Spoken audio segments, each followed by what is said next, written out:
Well,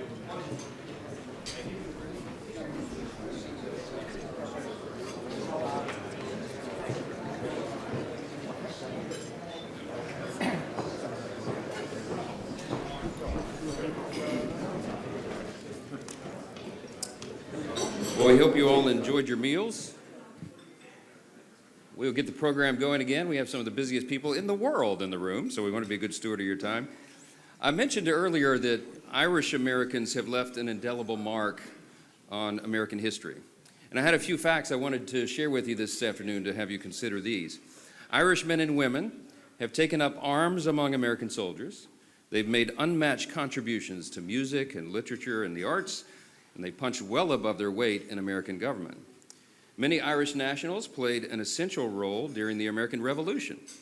John Barry, for example, was an Irishman who received the first commission issued by the Continental Congress and is considered the father of our American Navy. He later became the first Navy captain to seize a British ship. We had 3 Irishmen who signed our Declaration of Independence: George Taylor, Matthew Thornton, and James Smith. One of the most recognized houses in the world was designed by James Hoban, an Irishman from County Kilkenny, when he designed our White House. And 23 of the 45 men who have served as United States President have Irish heritage, many of them proudly. And same for hundreds of congressmen and senators who have walked these hallowed halls. Today we celebrate their contributions and the truly special relationship among the United States and Ireland and the Irish people. So join me in a toast. Here I am again without a glass. I'm supposed to be toasting. I'm going to grab one. Thank you. A glass of water, no less. It works as well. And the toast is in, hold on, man, I am really messing this up. But we're all friends here. And I don't know where it went. All right, I'm just going to toast. It was a beautiful toast, trust me, it was great. To the United States, to Ireland, to this beautiful relationship, and to all who aspire to be Irish around the world. Cheers. Solange, that's right. That's what I'm supposed to say. I have the pleasure of introducing our own head of state here. This luncheon offers an opportunity for both Americans and the Irish to reflect on our past and on our future. In 1981, Senator Ted Kennedy and Senator Daniel Moynihan and Speaker of the House Tip O'Neill started this great tradition, the Congressional Friends of Ireland. They aim to celebrate their shared Irish heritage, deepen ties between our two nations, and promote peace and reconciliation in Northern Ireland. In 1983, the Friends of Ireland luncheon was born when President Ronald Reagan, of course of proud Irish heritage, and the Taoiseach visited Capitol Hill to celebrate Irish heritage and St. Patrick's Day. This lunch was the embodiment of that, of charity and friendship across political differences, and it has led to real-world international diplomatic successes. Many historians credit the advocacy of the Friends of Ireland caucus as essential in the signing of the Good Friday Agreement.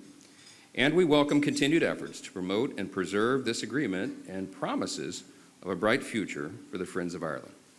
Last year, I hosted this luncheon alongside President Biden. Our political differences were on stark display. It was obvious. That's an understatement. But he was our incumbent Democratic president, and I was the Republican House Speaker. And still, we shared laughs at the table at this event. It was one of the rare moments of the year where we could do that. That's what this celebration is all about. We laid down our swords, and in the spirit of Tip O'Neill and Ronald Reagan, we broke bread together and celebrated what binds us all together, rather than what divides us. This year is a little different, of course. The political dynamics on Capitol Hill are extraordinarily different. President Trump is back in the White House. Republicans control both chambers of Congress. Here in our form of government, we call that unified government. A year ago, people thought I was crazy for predicting that we would be here today, but we are. And we're facing a new dawn for America and our bilateral relationships. And I know that we can look forward to working together to promote and preserve our friendships. It's an important, informative time around the world to do that. So in keeping with the proud U.S. Ireland tradition and the spirit of the Friends of Ireland luncheon, it's my great privilege to present the 45th and 47th President of the United States, Donald J. Trump.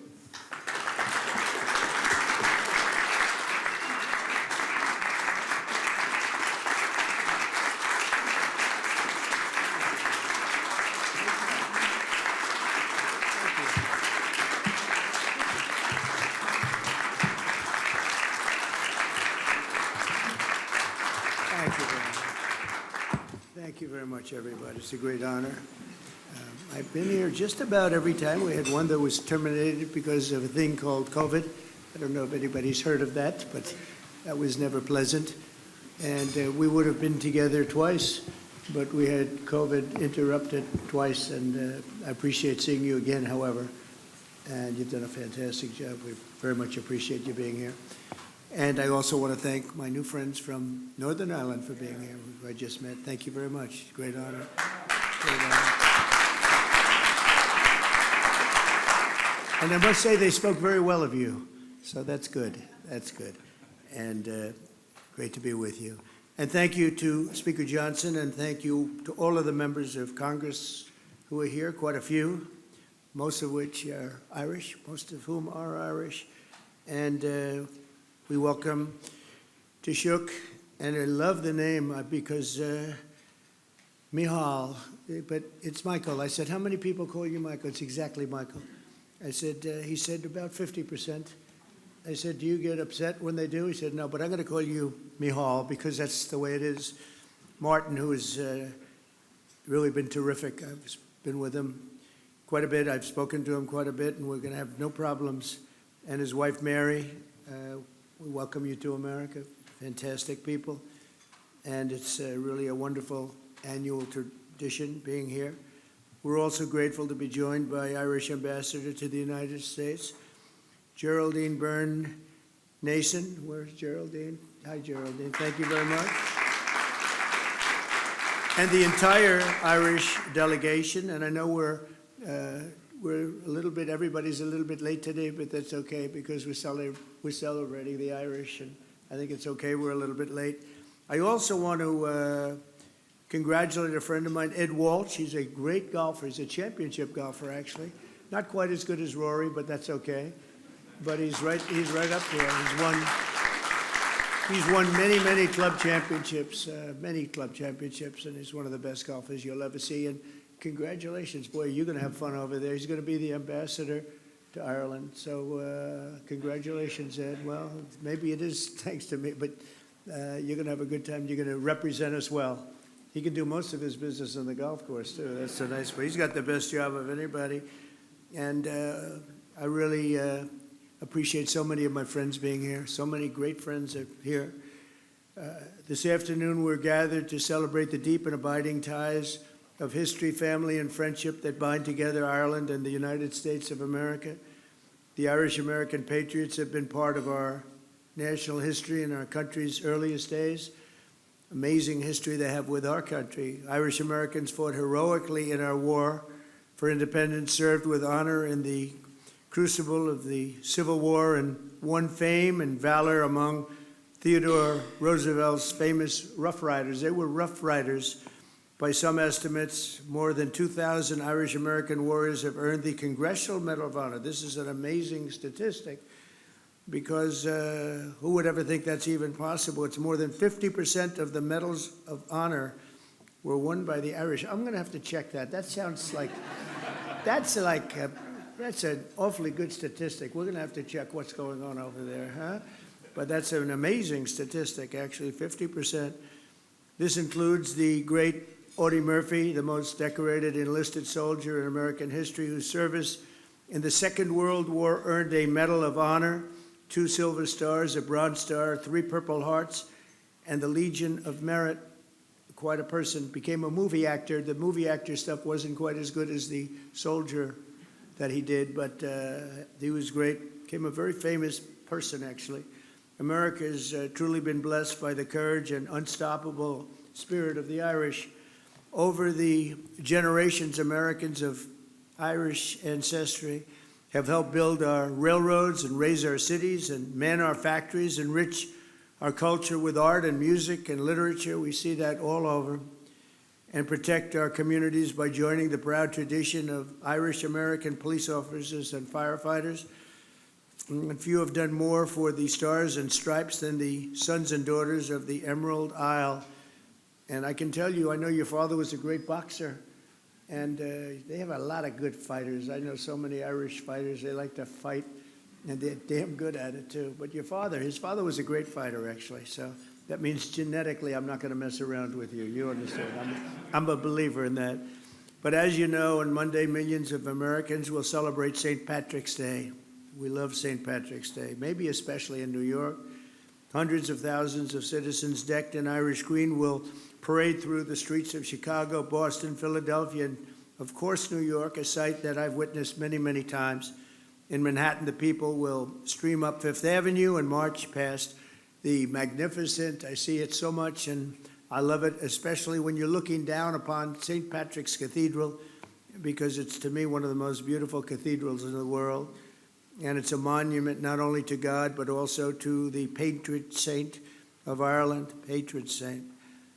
It's really an extraordinary testament to the connection between our two countries that after more than 1,500 years, the shining legacy of St. Patrick still rouses city blocks half the world away. Think of that, and fills our people with incredible love and pride. We have a lot of pride in that cathedral. That cathedral is something, to me, so beautiful.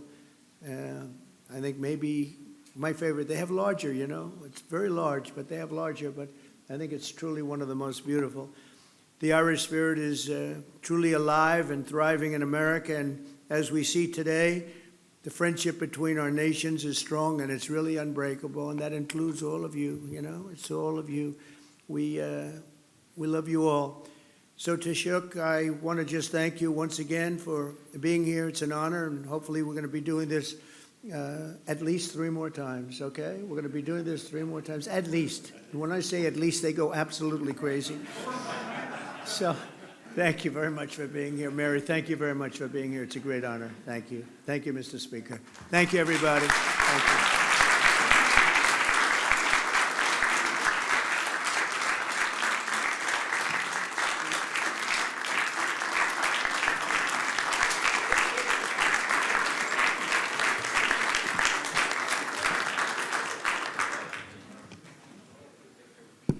Thank you, Mr. President.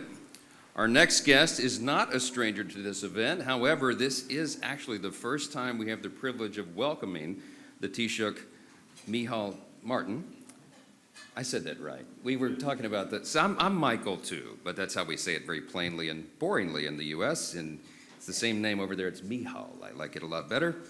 But we're welcoming him to the Friends of Ireland luncheon in person as the new Taoiseach. And this is interesting because in 2021, it was mentioned earlier, this luncheon was virtual due to the ongoing COVID pandemic. And in 2022, the Taoiseach was in town and slated to attend, but he had a positive COVID diagnosis himself, and it forced him to deliver remarks virtually once again. So now, finally, we welcome him in person to this great event, and we're so excited to have you in the Capitol, my friend. I'll welcome you to the podium now, the Taoiseach Micheal Martin.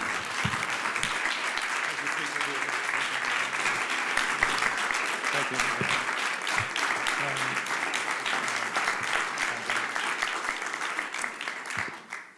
Mr. President, Mr. Speaker, Chairman Kelly and Neil, Senators, representatives, ladies and gentlemen, I want to thank you all for welcoming me and Mary to Washington, D.C. to celebrate St. Patrick's Day.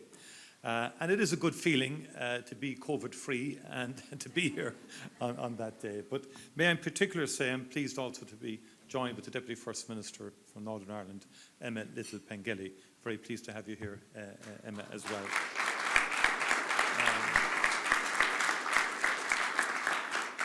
This is a cherished opportunity to break bread with our most steadfast friends.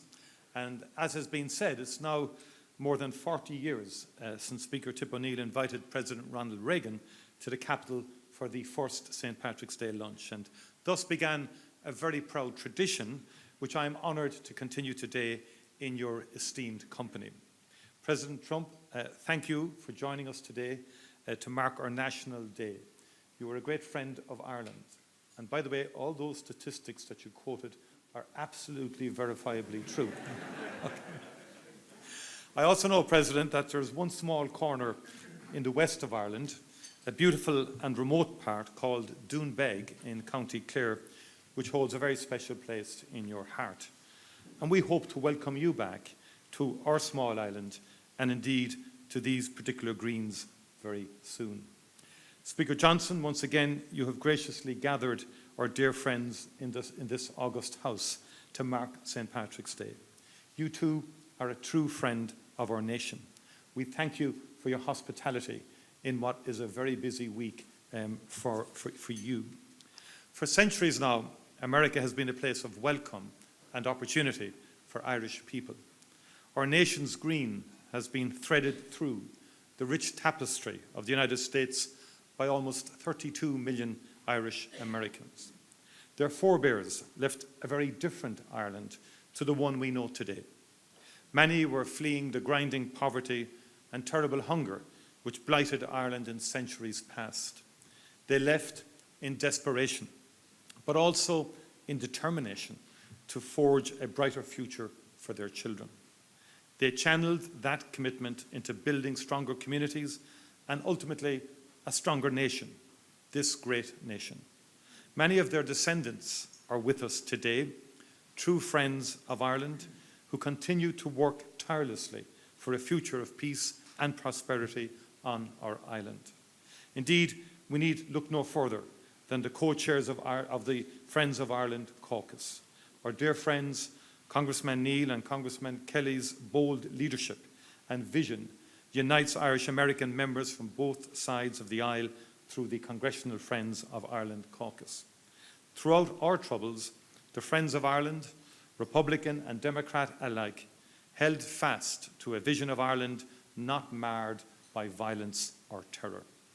You worked unrelentingly to realise that fragile hope. You stood shoulder to shoulder with us, no matter how fierce the challenge, and there were many such challenges. And it is that same determination that together we must devote today to today's conflicts in the Ukraine and in the Middle East. And our shared history teaches us that peace, however elusive it may sometimes seem, is achievable. Its promise remains within our grasp. Mr. President, we are forever grateful for the United States' contribution to transforming our island, and we wish you well in the efforts that you are making to bring peace to the Ukraine and to the Middle East and further afield. We thank you for your leadership and indeed your ongoing friendship to Ireland. Thank you once again for joining us today. Thank you, Mr. Speaker, for your gracious hospitality, and thank you to our dearest friends in this room. A very happy St. Patrick's Day to you all. As we might say in Gaelic, go raibh míle maithagah agus bannachtí nó éile pádraig oraibh go léir. Go raibh míle maithagah. Thank you very much indeed.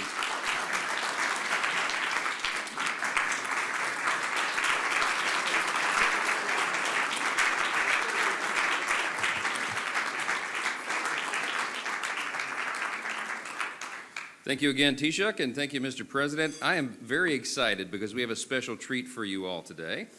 Joining us to provide entertainment is the famous Riverdance Irish dance troupe. They're here. I know, you didn't know that was going to happen, did you? See, we throw a great party, I told you. Let me give you a little background on this. In 1994, during an interval act at the Eurovision Song Contest, there was a 7-minute dance routine that captivated the world. From that stage in Dublin, Riverdance was born. And in the more than 30 years since Riverdance has performed more than 15,000 times on 6 continents in 49 countries, they've developed quite a following. Riverdance spread first through Europe and then to America, and along the way they have shared the culture of Irish music and dance to a generation of people around the globe now for more than 3 decades. And while we're only receiving an abridged version of the very famous show today, Riverdance is performing here in Washington at the Kennedy Center through March 16th. The Kennedy Center was kind enough to lend these exceptional performers for us here for the afternoon. The stop in our nation's capital is the first of a 30-city nationwide tour, and we encourage all friends of Ireland and lovers of Irish culture to experience this incredible show. You are going to get a little taste of that right now. So please join me in welcoming these great friends of Ireland to the stage. Riverdance, y'all come up.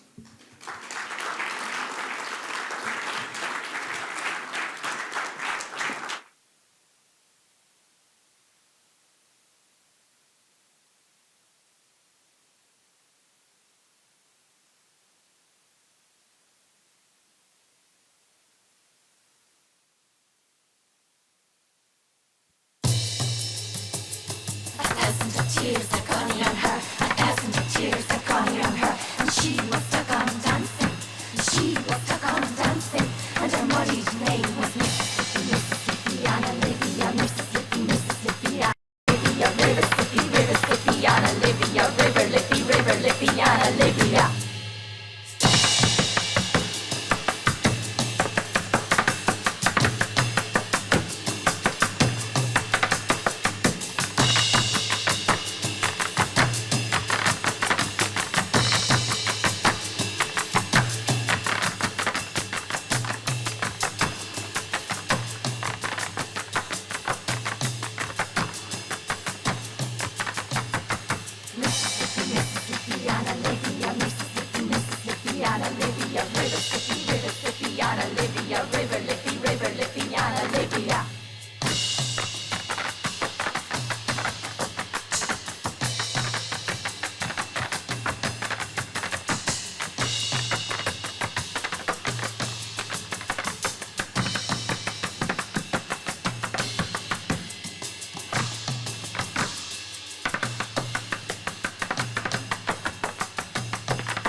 Thunder and lightning batter the rocks. The winds howl and great storms break on the forest, scatter the herds like grain. Fire leaps from dark to dark, fear and anger leap to meet it. We will not go down. We will not be beaten down like grain.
Mikey shows up, and then everything goes downhill from there.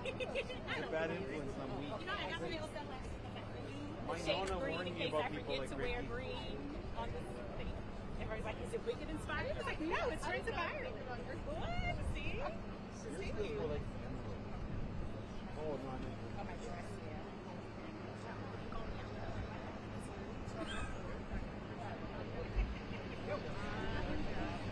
Yeah. What are you gonna do? And that's one. Does any of you guys want to move forward to Smith? Yes or no?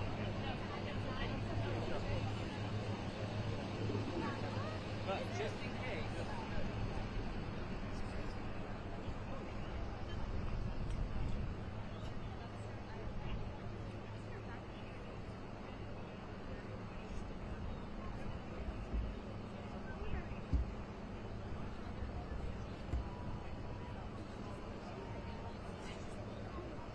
Yes.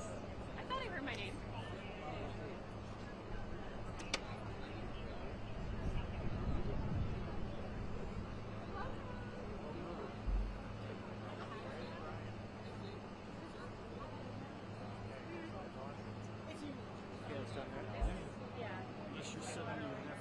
Yeah. Yeah. I know.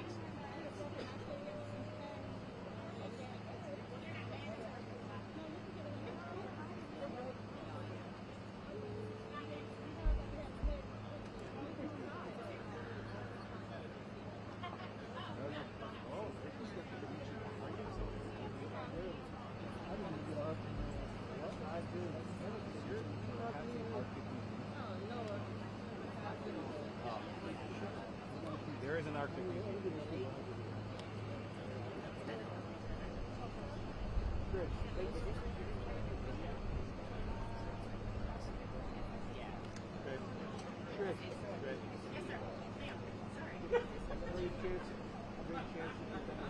Yeah, I was wondering if they were just chit-chatting, so I was thinking the same thing.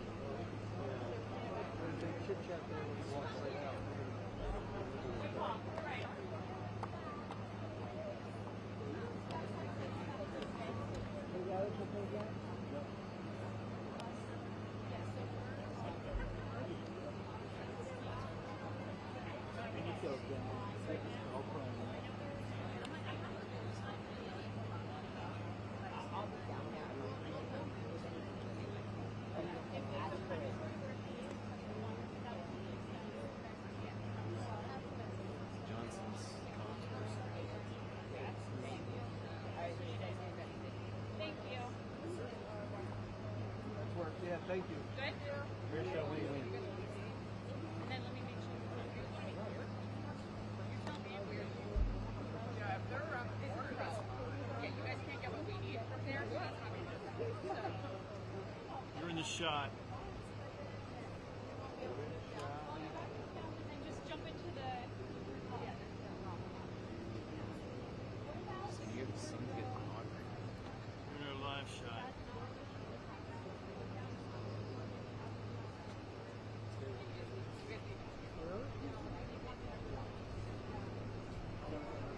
That's in our live shot.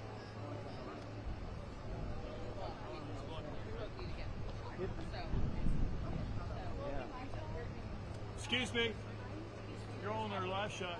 I know, I understand. They could probably be here instead, yes. It's a work in progress. I fully understand. So, what about if you guys could be here? Or up against Those are like the human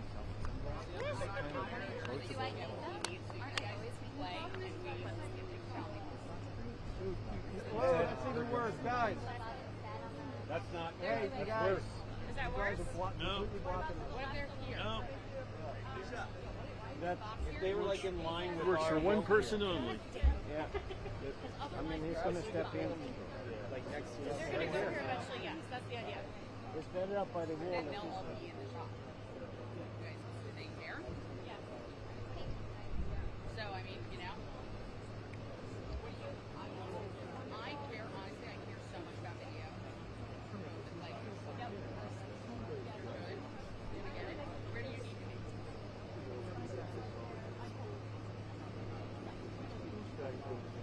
Yeah. Right.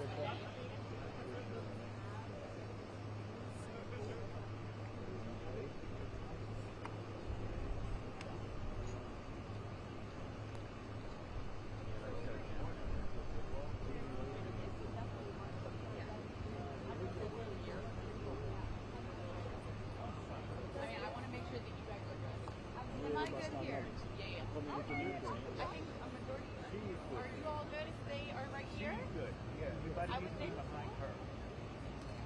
Everybody needs to be behind her. Unilateral and then one more time. Okay.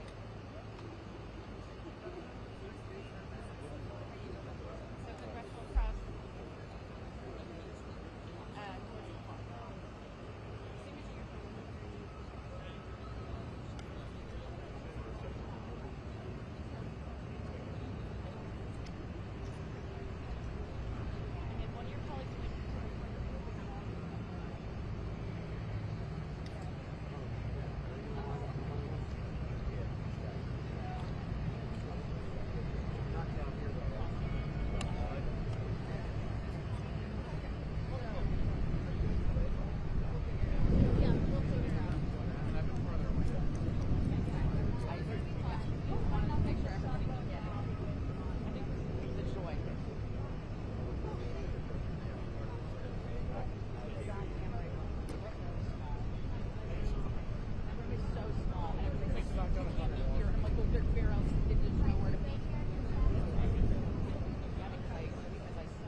Sorry, Greg, didn't mean to stick around.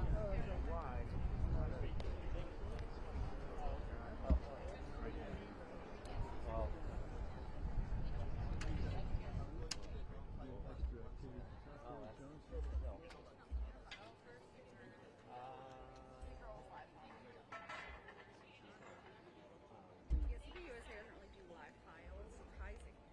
What does CPUSA? CPUSA. CPUSA? I'm probably gonna go first. I'm gonna go with you. Okay. Trish, thank you for your help. That was really helpful. Yeah, good, because I just didn't want you on the locked on. It would have probably. You didn't want to no I brain? know. Well, it's not really Irish. Yeah. It's not. That's why I did it. That's why I chose purposely not to. Oh. Yes. But definitely I do.